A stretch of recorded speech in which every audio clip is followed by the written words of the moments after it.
சுதாகர் திடீர்னு பாக்கியோட ரெஸ்டாரண்ட்டுக்கு வந்துட்டு இந்த மாதிரி இந்த ரெஸ்டாரண்ட்டை இனியாவோட பேர்ல எழுதி வச்சிருங்கன்னு சொல்றாங்க. இதை கேட்டுட்டு அதிர்ச்சி அடைஞ்ச பாக்கியாவோ கொஞ்ச நேரம் யோசிச்சு பார்த்துட்டு என்னால யாருக்காகவோ என் பொண்ணுக்காக கூட இந்த ஹோட்டலை யாருக்காகவோ விட்டு கொடுக்க முடியாதுன்னு சொல்றாங்க. இதை கேட்டுட்டு ஒரு நிமிஷம் சுதாகர் ஆடி போனாலும் அதுக்கப்புறமா இனியாவோட வாழ்க்கையை பயன்படுத்தி அவங்க பாக்கியாவை கொஞ்சம் கொஞ்சமா மிரட்ட ஆரம்பிக்கிறது மட்டும் இல்லாம இங்க பாருங்க, இந்த ஹோட்டலோட பேரும் இதுல இருக்க ஒரு சில டிஷ்ஷஸ் மட்டும்தான் மாறப்போகுது, மற்றபடி மற்ற எல்லா அதிகாரமும் உங்க கையில தான் இருக்க போகுது. அதனால நீங்க இதுல ஒரு நல்ல முடிவை எடுத்துதான் ஆகணும். அதே சமயம் நான் உங்களை ஒன்றும் இந்த முடிவு எடுங்க அந்த முடிவு எடுங்கன்னு சொல்லிட்டு வற்புறுத்த மாட்டேன். இருந்தாலும் அப்படின்னு சொல்லிட்டு அவங்களோட வாட்ச்ல இருக்க டைமை பார்த்துட்டு ரிசப்ஷனுக்கு இன்னும் நிறையவே டைம் இருக்கு. ஸோ நீங்க அதனால அது வரைக்குமே கொஞ்சம் நல்லா யோசிச்சு பார்த்துட்டு இந்த கல்யாணம் நடக்கணுமா வேண்டாமா, உங்க பொண்ணோட வாழ்க்கை நல்லா இருக்கணுமா வேண்டாமான்லாம் யோசிச்சு பார்த்துட்டு இந்த ரெஸ்டாரண்ட்டை பத்தின உங்களோட முடிவை என்கிட்ட சீக்கிரமா சொல்லிடுங்கன்னு சொல்லிட்டு லைட்டா ஒருவேளை இந்த ஹோட்டலை மட்டும் தான் சொன்ன மாதிரி தனக்கு தரலனா இந்த கல்யாணமே நடக்காது, அதை நாங்க நிறுத்த கூட தயாரா இருக்கோன்றத சொல்லாம சொல்லிட்டு அப்படியே பாக்கியாவை பயம் காட்டிட்டு அங்கிருந்து கெத்தா கிளம்பி போற மாதிரி போக இதை பார்த்துட்டு பாக்கியா செம்ம அதிர்ச்சியிலையும் அடுத்து என்ன பண்றதுன்னே தெரியாமலையும் நின்றுட்டு இருக்க. அப்ப இதை பார்த்த செல்வி, அக்கா என்னக்கா இங்க நடந்துட்டு இருக்கு, அப்பனா நீ சொன்ன மாதிரியே இந்த ஆள் நம்ம ரெஸ்டாரண்ட்டுக்காக தான் பாப்பாவை கல்யாணம் பண்ணிக்கிறதுக்காக வந்திருக்காங்க போலயே, நம்ம தான் தெரியாம தப்பு பண்ணிட்டோமோன்னு சொல்லிட்டு இருக்க. பாக்கியாவும் ஆமா எனக்கும் இப்ப அப்படிதான் தோணுது, ஆனா என்ன இருந்தாலும் இவங்க சொல்றத பத்தி என்னால இப்ப யோசிச்சு கூட பார்க்க முடியல. அதே சமயம் என் பொண்ணோட வாழ்க்கை இதுக்கப்புறமா என்ன ஆகும், அவளே இப்போ கல்யாணத்துக்கு சம்மதம் தெரிவிச்சிட்டா, வீட்டுல இருக்கவங்க அத்தனை பேரும் அவங்களோட மொத்த சேவிங்ஸையுமே பயன்படுத்தி தான் இந்த கல்யாண ஏற்பாடுகளையே தடபுடலா பண்ணிட்டு இருக்காங்க. ஒருவேளை என்னால இந்த கல்யாணம் நின்னுச்சுன்னா அதுக்கப்புறம் என்ன ஆகும் என்னால நினைச்சு கூட பார்க்க முடியல செல்வி, இப்ப நான் என்னதான் பண்றதுன்னு சொல்லிட்டு அப்படியே தலை மேல கை வச்சுட்டு இடிஞ்சு போய் உட்காந்துருக்காங்க. அதே சமயம் அடுத்து இனியாவோட வாழ்க்கை இதுக்கப்புறமா நல்லா இருக்குமா, இந்த மாதிரி குடும்பத்துக்கு இனியா போனா சரியா இருக்குமான்னு சொல்லிட்டும் அவங்களோட மனசுக்குள்ள பல எண்ணங்களை ஓட்டி பார்த்துட்டு இருக்க. அப்ப இதை பார்த்த செல்வியோ, அக்கா இப்ப நீ எடுக்கிற முடிவுதான்க்கா நல்ல முடிவா இருக்கணும், பேசாம இந்த ஹோட்டல்ல கொடுத்துருக்கா, ஒருவேளை நிஜமாவே அந்த பையனுக்கு இனிய பாப்பாவை பிடிச்சிருக்கோ என்னமோ, அதனாலதான் அவ்வளவு பெரிய இடத்துல இருந்து இனிய பாப்பாவை கேட்டு வந்திருப்பாங்க. ஆனா இப்போ உன்னோட குடும்பம் தான் சொல்லிட்டு தெரிஞ்சதுக்கு அப்புறமா தான் ஆசை அவங்களோட கண்ணை மறைச்சிருக்கும்னு நினைக்கிறேன். யாருக்குக்கா கொடுக்க போற, நீ நம்ம பாப்பாக்கு தானக்கா கொடுக்க போற, எங்களை பத்தி எல்லாம் யோசிக்காதக்கான்னு சொல்லிட்டு இருக்கும் போதே கரெக்டா ரெஸ்டாரண்ட்ல அந்த அத்தனை பேருமே இந்த விஷயத்தை கேள்விப்பட்டு வந்து பாக்கி கிட்ட, அக்கா நிஜம்தான்க்கா பொண்ணோட வாழ்க்கைக்காக நீ என்னன்னாலும் பண்ணலாம்க்கா, தயவு செஞ்சு எங்களை பத்தி யோசிச்சு பார்க்காதக்கான்னு சொல்ல. ஆனா பாக்கியாவும் நான் உங்களை பத்தி மட்டும் யோசிச்சு பார்த்துட்டு இந்த ஹோட்டலை கொடுக்க மாட்டேன்னு சொல்லல, நான் என்னை பத்தியுமே யோசிச்சு பார்த்தேன், என்னோட மொத்த வாழ்க்கையோட சேவிங்ஸையுமே இல்ல உழைப்போட சேவிங்ஸையுமே நான் இதுல போட்டு வச்சிருக்கேன். அதுவும் இந்த மாதிரி ஒரு சென்டிமெண்டான ஹோட்டலை விட்டுட்டு என்னால எப்படி போக முடியும், நான் சொந்த காலில் நின்னதுக்கு அடையாளமான இந்த ஹோட்டலை என்னால விட்டு தர்றதை பத்தி யோசிச்சு கூட பார்க்க முடியல அப்படின்னு சொல்லிட்டு அப்படியே ரொம்பவே அதிர்ச்சியில ரொம்பவே குழப்பத்தோடைய உட்கார்ந்துருக்கும் போது கரெக்டா அப்ப அவங்களுக்கு ஈஸ்வரி கால் பண்ணி ரொம்பவே ஸ்ட்ரிக்டா, நீ சீக்கிரமா வீட்டுக்கு கிளம்பி வா, உங்ககிட்ட ஒரு விஷயத்த பேசணும்னு சொல்றாங்க. இதை கேட்டுட்டு பாக்கியாவும் சரின்னு சொல்லிட்டு இன்னுமே கவலையோட போனை கட் பண்ண செல்வியும், என்னாச்சுக்கா மறுபடியும் சுதாகர் கால் பண்ணாங்களான்னு சொல்ல, இல்ல வீட்டுல இருந்து அத்தை தான் கால் பண்ணாங்க, என்ன விஷயம் தெரியல, ஏதோ கோவமா இருக்க மாதிரி தெரியுது, வேற ஏதாவது பிரச்சனையான்னு எனக்கு இப்பவே பயமா இருக்கு செல்வின்னு சொல்ல உடனே அக்கா நீ முதல்ல வீட்டுக்கு கிளம்பி இந்த விஷயம் என்னன்றத பாரு, நாங்க ஹோட்டல்ல பாத்துக்கிறோம், போக்கா முதல்ல போ அப்படின்னு சொல்லிட்டு பாக்கியாவை அரை மனசோட அனுப்பி வைக்க பாக்கியாவும் ரொம்பவே சோகத்தோட வீட்டுக்கு போறாங்க. ஆனா வீட்டுக்கு போனதுக்கு அப்புறமா பாக்கியாவோட தலையில இடியவே இறக்குற மாதிரி மொத்த குடும்பமும் சோஃபால உட்காந்து ரொம்பவே பரபரப்பா எதையோ பத்தி பேசிட்டு இருக்க. பாக்கியா வந்த உடனே ரொம்பவே பதட்டத்தோட அவங்கள பார்த்துட்டு இருக்காங்க. இதை பார்த்துட்டு பாக்கியாவும் என்னாச்சு ஏதாவது பிரச்சனையா அப்படின்னு ரொம்பவே தயக்கத்தோட கேட்க, ஆனா ஈஸ்வரியும் ரொம்பவே கோபத்தோட, என்ன பாக்கியா நீ புரிஞ்சுதான் பேசிட்டு இருக்கியா, போய் அந்த சின்ன ஹோட்டல்ல கொடுக்கறதுக்கு போயிட்டு இப்படி யோசிச்சுட்டு இருக்க, நம்மளோட பொண்ணோட வாழ்க்கை உனக்கு முக்கியமே கிடையாதா என்ன, இனியாவுக்காக அதை பண்ற இதை பண்றேன்னு சொல்லிட்டு வாய்க்கிலேயே பேசுனியே, ஆனா இப்போ என்ன வெறும் ஹோட்டல்ல கூட உன்னால கொடுக்க முடியலையா, அவங்க என்ன உங்ககிட்ட இருந்து ஹோட்டல்ல மொத்தமாவ கேட்குறாங்க, பேரை மட்டும் தானே மாற்ற சொன்னாங்க, அந்த பேர் கூட என் பேர் தானே, அதனால அதை மாத்துறதுல எனக்கு எந்த பிரச்சனையும் கிடையாது, என்னோட பேத்தியோட வாழ்க்கை நல்லா இருக்கணுன்றதுக்காக நான் எந்த தியாகத்தையும் பண்ண தயாரா இருக்கேன்னு சொல்ல கோபியுமே, ஆமா பாக்கியா உங்ககிட்ட மொத்தமா ரெஸ்டாரண்ட்டை கேட்கல, பேரை மட்டும் தானே மாற்ற சொல்றாங்க, அப்புறம் என்ன உனக்கு பிரச்சனை, சீக்கிரமா உங்களுக்கு கால் பண்ணி இந்த மாதிரி நான் ரெஸ்டாரண்ட்டை நீங்க சொன்ன மாதிரியே உங்களுக்கு சேஞ்ச் பண்ணி கொடுத்துட்றேன், அதனால எந்த டென்ஷனும் எடுத்துக்க வேண்டாம்னு சொல்லிடு. ஏன்னா அவங்க என்கிட்ட கால் பேசும்போது கூட கொஞ்சம் பதட்டப்பட்ட மாதிரி மாதிரி தான் தெரிஞ்சிச்சுன்னு சொல்ல இதை கேட்டுட்டு பாக்கியாவும், நீங்க எல்லாரும் என்ன பேசிட்டு இருக்கீங்க, அவங்க என்ன பிளாக்மெயில் பண்ற மாதிரி பண்ணிட்டு இருக்காங்க, இப்போ என்னோட பொண்ணோட வாழ்க்கையை நினைச்சா எனக்கு பயமா இருக்குன்னு சொல்ல ஆனா ஈஸ்வரியோ இப்போ உன்னை நினைச்சாதான் எங்களுக்கு பயமா இருக்கு. எங்க உன்னோட அதிக பிரசங்கித்தனத்தாலையும் சுயநலத்தாலையும் நாங்க எங்களோட கனவு மாதிரி ஆசாசியா பண்ணிட்டு இருக்க கல்யாணம் நின்னுடுமோன்னு பயமா இருக்குன்னு சொல்ல ஆனா எழிலும் ஒரு நிமிஷம் அம்மாவோட சைட்ல இருக்க நியாயத்தையும் நம்ம யோசிக்கணும்ல.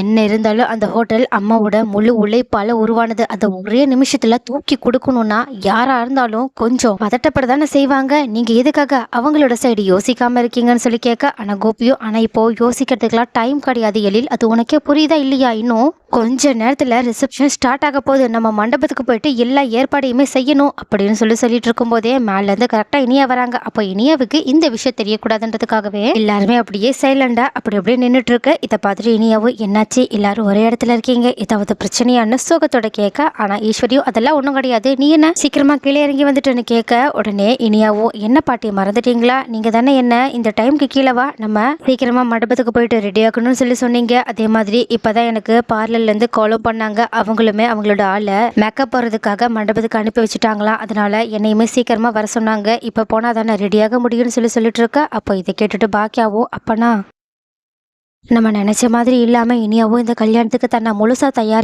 தயாராகிட்டாளான்னு சொல்லிட்டு சோகத்தோட பாத்துட்டு இருக்க. இதை பார்த்த இனியாவும் என்னம்மா கொஞ்சம் நீங்க ஏதோ சோகமா இருக்க மாதிரி தெரியுது, ஏதாவது பிரச்சனையா, ரெஸ்டாரண்ட்ல ஏதாவது பிரச்சனையா அப்படின்னு கேட்க, உடனே பாக்க வச்சுச்சு அப்படிலாம் ஒண்ணும் இல்ல அப்படின்னு சொல்லிட்டு தயக்கத்தோட இருக்க. உடனே கோபியும் அந்த பேச்சை மாத்துறதுக்காக, நாளைக்கு உனக்கு கல்யாணம் இல்ல அதனாலதான் எல்லாருமே கொஞ்சம் பதட்டமா இருக்கும், சரி சரி வாங்க நம்ம ரெடியா தானே இருக்கோம், அப்படியே மண்டபத்துக்கு கிளம்பி போகலான்னு உடனடியா அவங்க அப்படியே எழுந்திருச்சு மண்டபத்துக்கு கிளம்பி போறது மட்டும் இல்லாம எல்லாருமே அவங்க துணியையுமே அங்க எடுத்துட்டு போயிடுறாங்க. சோ அங்க போய் நம்ம ரெடி ஆகிக்கலான்றதுக்காக அங்க போனதுக்கு அப்புறமா இனியாவை மேக்கப் பண்றதுக்காக அந்த பார்லர்ல இருந்து வந்தவங்க கூட விட்டுட்டு அதுக்கப்புறமா மறுபடியுமே இவங்க பேச ஆரம்பிக்கிறாங்க. ஆனா பாக்கியாவும் இல்ல, எனக்கு என்னமோ இந்த கல்யாணமே என்கிட்ட இருந்து அவங்க ஹோட்டலை வாங்குறதுக்காக நடத்துற நாடகமும் தோணுது, அதனால தேவையில்லாம நம்ம இனியாவோட லைஃப்ல ரிஸ்க் எடுக்க வேண்டாம்னு தோணுது, நம்ம முதல்ல அவங்களோட குடும்பத்தை பத்தியும் அந்த பையனை பத்தியும் நல்லா விசாரிக்கணும்னு தோணுது. ஏன்னா சுதாகர் என்கிட்ட வந்து பேசினதை பத்தி பார்த்தா எனக்கு என்னமோ அந்த குடும்பத்தை பார்க்கவே பயமா இருக்கு, அந்த பையன் எப்படி இருப்பானு கூட இப்ப ரொம்பவே பயமா இருக்கு, இனியோட வாழ்க்கையை நினைச்சாலும் எனக்கு பயமா இருக்குன்னு சொல்லிட்டு இருக்கா. ஆனா ஈஸ்வரியும் எங்களுக்கு உன்னை பார்க்கதான் பயமா இருக்கு, போயும் உன்னோட ரெஸ்டாரண்ட்டுக்காக உன்னோட வாழ்க்கையை பத்தி கூட யோசிக்காம இருக்கேன்னு சொல்லிட்டு மறுபடியுமே அவங்க ரொம்பவே சுயநலவாதின்னு சொல்லிட்டு பாக்கியாவை திட்ட ஆரம்பிக்கிறாங்க. ஆனா என்ன அவங்களுக்கு தெரியல, பாக்கியா தான் தன்னோட வாழ்க்கையவே தியாகம் பண்ணிட்டு ஈஸ்வரியோட குடும்பத்தையுமே காப்பாத்துறதுக்காக அவ்வளோ மாடு மாதிரி உழைச்சவங்க, வீட்டுல வேலைக்காரி மாதிரி வேலை செஞ்சவங்க. பட் அது எல்லாத்தையுமே மறந்துட்டு இப்போ அவங்க பாக்கியாவை சுயநலவாதின்னு சொல்லிட்டு திட்டிட்டு இருக்காங்க. ஆனா என்ன அவங்களுக்கு அவங்க பையனை பத்தியும் அவங்கள பத்தியுமே தெரியல, ஏன்னா இருக்கிறதுலே மிகப்பெரிய சுயநலவாதியா அவங்க ரெண்டு பேரும் தான். ஆனா இதை எல்லாம் தெரிஞ்ச பாக்கியாவும் ரொம்பவே அமைதியா இப்போதைக்கு வேற எதை பத்தியுமே யோசிக்காம தன்னோட பொண்ணோட வாழ்க்கையை பத்தி மட்டுமே யோசிச்சு பார்த்துட்டு டென்ஷனோட நின்றுட்டு இருக்க. அப்ப கரெக்டா அங்க சுதாகருமே சீக்கிரமா ரெடி ஆகிறதுக்காக அவங்களோட ஃபேமிலியோட வந்துடுறாங்க. இதை பார்த்துட்டு இன்னுமே பாக்கியா பதட்டப்பட ஆரம்பிக்க, சுதாகரோ கோபி கிட்ட கண்ணை காட்டிக்கிட்டு வேற எதுவுமே பேசாம அங்கிருந்து போக சுதாகரோட ஒய்ஃபும் லைட்டா மறைச்சு பார்த்துக்கிட்டே போகிறாங்க. இதை பார்த்துட்டு ஈஸ்வரி இப்பயாவது உனக்கு புரியுதா இல்லையா, இந்த நிச்சயதார்த்தம் நடக்கணும்னா நீ ஹோட்டலை அவங்களுக்கு கொடுத்துதான் ஆகணும்னு சொல்லிட்டு இருக்கும் போதே கரெக்டா ஃபுல்லா ரெடி ஆகிட்டு இனியாவுமே ஸ்டேஜுக்கு வந்துடுறாங்க. அதை பார்த்த பாக்கியாவும் இப்ப நான் என்ன பண்ணுவேன், என் பொண்ணோட வாழ்க்கைக்காக நான் இதை பண்ணிதான் ஆகணுமான்னு சொல்லிட்டு நினைச்சுக்கிட்டு இருக்கும் போதே கரெக்டா சுதாகர் அவங்க வந்து, என்ன நீங்க முடிவு எடுத்துட்டீங்களா, இல்ல என் பையனும் ரெடி ஆயிட்டா அதான் அவன் ஸ்டேஜுக்கு போகணுமா வேண்டாமான்றத நான் இதுக்கப்புறமா தான் முடிவு பண்ணணும்னு சொல்லிட்டு நீங்க என்ன சொல்றீங்கன்னு கேட்க, உடனே பாக்கியாவும் ஒரு நிமிஷம், ஒரு 2 நிமிஷத்துல நான் உங்ககிட்ட முடிவை சொல்றேன்னு சொல்லிட்டு உடனடியாக அவங்க ஸ்டேஜுக்கு இனியாவை பார்க்க போறாங்க. அப்ப இதை பார்த்துட்டு சுதாகர் மட்டும் இல்ல கோபி ஈஸ்வரின்னு சொல்லிட்டு வீட்டுல இருக்கவங்க அத்தனை பேருமே பதற ஆரம்பிக்கிறாங்க. ஏன்னா எல்லாருக்குமே பாக்கியாவை பத்தி நல்லா தெரியும், அவங்க ரொம்பவே ஸ்ட்ரைட் ஃபார்வர்டு, எதுவா இருந்தாலும் ஒரு தடவைக்கு 1000 தடவை யோசிச்சு பார்த்துதான் முடிவையே எடுப்பாங்க. அதுவும் இப்போ அவங்களோட பொண்ணு விஷயம்னு சொல்லிட்டு வரும்போது அவங்க ஒரு 1000 தடவை இல்ல 10,000 தடவை கூட யோசிப்பாங்க.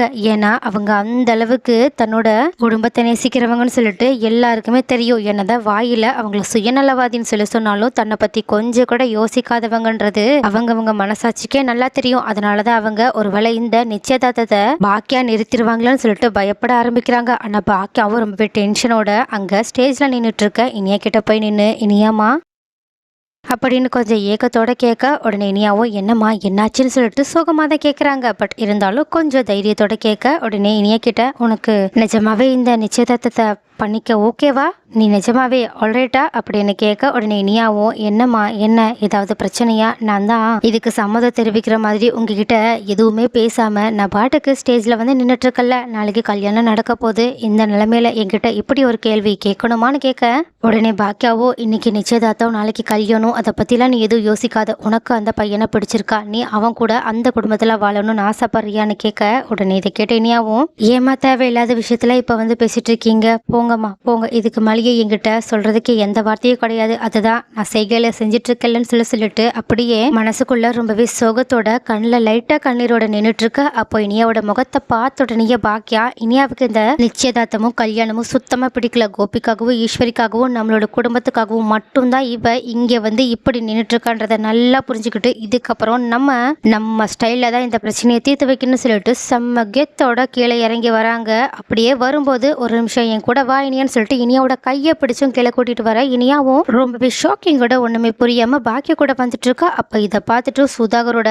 ஃபேமிலியே அதிர்ச்சியில உறைஞ்சிப்பா நின்றுட்டு இருக்காங்க. ஸோ கைஸ் இப்போ பாக்கியா என்ன முடிவெடுக்க போறாங்க? அவங்க ஒரு மாஸ்டர் பிளான் போட்டு தங்கிட்ட இருந்து தன்னோட ஹோட்டலை அபகரிக்க நினைச்ச சுதாகரோட முகத்துல சரியா கரிய பூச போறாங்களா? அவங்களோட அதிரடி முடிவால சுதாகரும் அவங்களோட குடும்பமும் ஆடி போக போறாங்களா? இதுக்கப்புறமா ஈஸ்வரியும் கோபியும் என்ன பண்ணுவாங்க? அடுத்து என்னதான் நடக்க போகுது? பாக்கியா எந்த மாதிரியெல்லாம் சுதாகரை வெறுப்பத்தினா நல்லா இருக்கும், அவங்களோட ஸ்டைல எப்படி பழி வாங்கினா நல்லா இருக்கும்னு உங்களோட கருத்துக்கள் என்னன்ற எல்லா விஷயத்தையுமே கமெண்ட்ல சொல்லுங்க. அது மட்டும் இல்லாம இவ்வளோ நேரமா தன்னை சுயநலவாதின்னு சொல்லிட்டு சொல்லி திட்டிட்டு இருந்த மிகப்பெரிய சுயநலவாதிகளான கோபியையும் ஈஸ்வரியையும் பாக்கியா என்ன சொல்லி அவங்களுக்கான சரியான பதிலடியை அவங்களுக்கு கொடுத்தா நல்லா இருக்கும்ன்ற விஷயத்தையுமே கமெண்ட்ல சொல்லுங்க.